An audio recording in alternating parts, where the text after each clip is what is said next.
Bonjour à tous. Alors moi j'ai été impressionné par la promenade de santé de Gardia, favorite à 5 contre 1 du Quintet.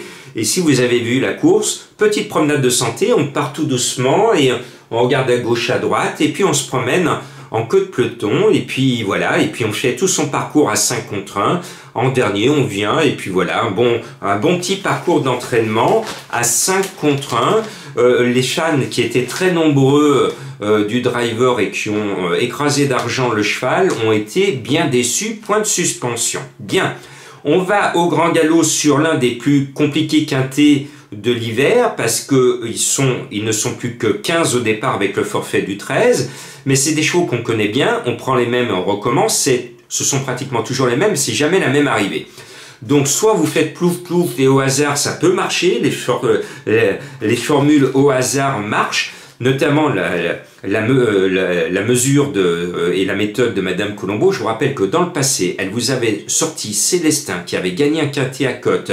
Et ce jour-là, elle vous avait mis Célestin. Pourquoi? Parce que notre société de nettoyage de notre immeuble s'appelle la société Célestin.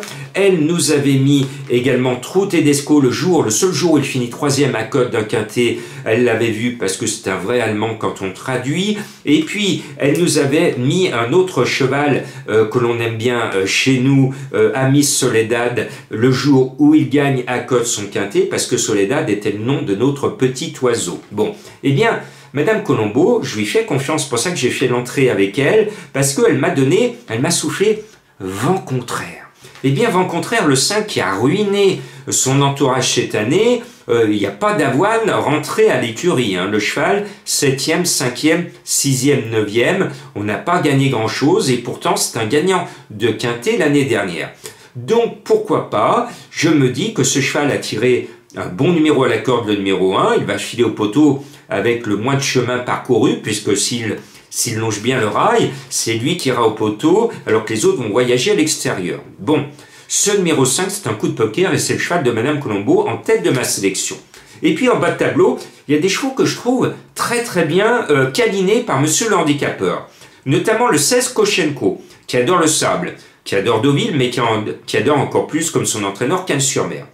Donc je le mets. Et puis Youngman, le 15, qui est à 18 contre 1, c'est rare.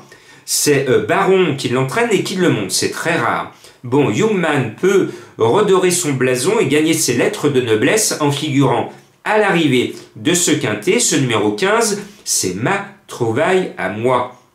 Et puis tous mes confrères parlent du 14 Letitz Marvel, qui manquait sur mon ticket la dernière fois, entraîné par Cérulis, qui connaît une belle réussite dans les quintets actuellement.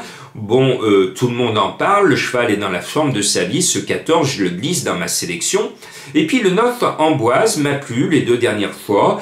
Il n'est pas mal placé au poids ni à la corde, il a tiré le 2. Il monte à Deauville avec des ambitions. Attention, ce 9, Amboise, me plaît beaucoup. Et puis, il y a un cheval qui est mignon tout plein, c'est le 7 Give Me Gold. Madame Paco aime bien ce cheval, moi aussi. Ce 7 est pratiquement une base pour finir dans les 5 premiers.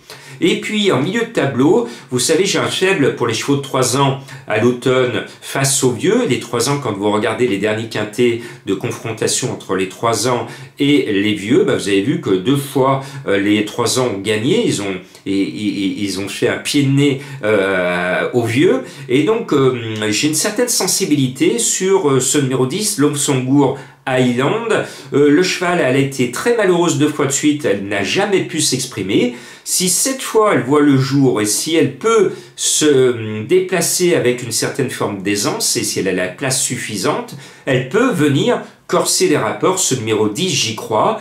Et puis le 2 Célestin, ex-cheval de Madame Colombo, peut faire le ménage et se retrouver à l'arrivée comme il l'a fait l'autre fois. Je le trouvais très chargé après 2 gagnes et malgré ça, il finit 3e du quintet référence. Ce 2 Célestin me plaît. Voilà, et vous allez me dire, Jean-Marc, vous avez oublié tel et tel chevaux. Eh bien oui, je ne les ai pas oubliés, mais simplement on ne peut pas tous les mettre, ce qui démontre la difficulté de cette course. Soyez prudents dans vos jeux. Et puis, j'ai 2 chevaux mystères à vous faire découvrir à l'approche des fêtes. Le premier est d'actualité. Si vous le cherchez, vous allez le trouver au matin du 25 décembre au pied du sapin. À vous de le chercher avant le 25 décembre parce que ce sera trop tard, il aura couru ce jeudi. Ma deuxième énigme, eh bien son prix à la pompe n'a cessé d'augmenter ces derniers temps. Qui est-il? Qui sont-ils? À vous de les découvrir. Bonne chasse!